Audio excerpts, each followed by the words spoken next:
be. Some sports are painful, and their labor delight in them sets off. Some kinds of baseness are nobly undergone, and most poor matters point to rich ends. This, my main task, will be as heavy to me as odious, but the mistress which I serve quickens what's dead and makes my labors pleasures.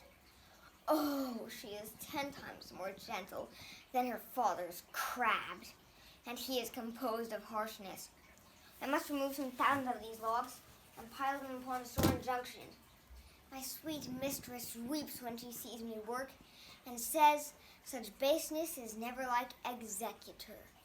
I forget, but these sweet thoughts do even refresh my labors.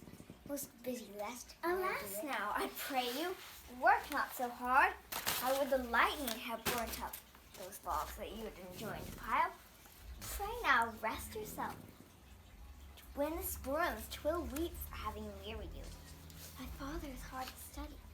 Pray now, rest yourself. He's safe for these 3 hours. Almost, your mistress. The sun will set before I shall discharge what I must strive to do. If you'll sit down, I'll bury your logs the while. Pray, give me that. I'll carry it to the pile. No, precious creature. I had rather crack my sinews, break my back, than you should such dishonor undergo while I sit lazy by. It will become me as well as it does you, and I should do it with much more ease. And my good will is to it, and yours is against. You look weary. No, noble mistress, this fresh morning with me when you are by at night. I do beseech you, chiefly that I might say it in my prayers. What is your name? Miranda. Oh, my father, I broke your head to say so. Admired Miranda. Indeed, the top of admiration. Worth what's dearest to the world. Full many a lady have eyed with best regard, and many a time the harmony of their tongues hath into bondage brought my too diligent ear. For several virtues have I liked several women.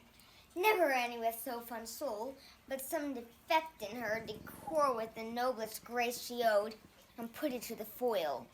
But you, oh, you, so perfect and so peerless, are created of every creature's best.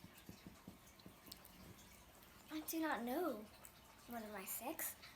No woman's face remember, save from my glass, mine own.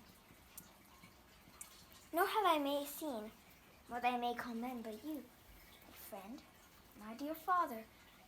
Her features are broad and skilless of, by my modesty, the jewel in my dower, I would not wish anyone in the world but you.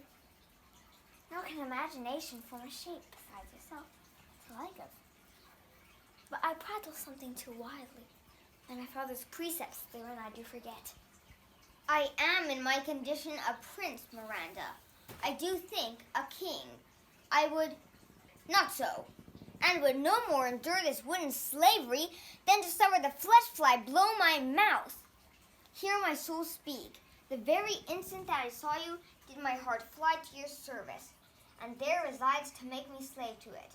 And for your sake am I this patient log man. Do you love me? Oh, heaven, oh, earth, bear witness to this sound, and crown what I profess with kind of vent, if I speak true. I beyond all limit of what else in the world do love, prize, honor you. I'm a fool to weep at what I'm glad. Wherefore weep you? At mine unworthiness, that dare not offer what I should desire to give, and much less take what I shall die to want. But this is trifling. The more it seeks to hide itself, the bigger bulk it shows. Head's bashful cunning, and prompt me, plain and holy innocence. I am your wife, if you will marry me. If not, I'll die your maid. To be your fellow you may deny me, but I'll be your servant, whether you will or no. My mistress dearest, and I as humble ever. My husband then.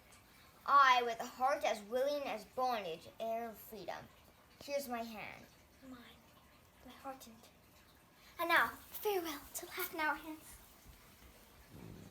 1,000,000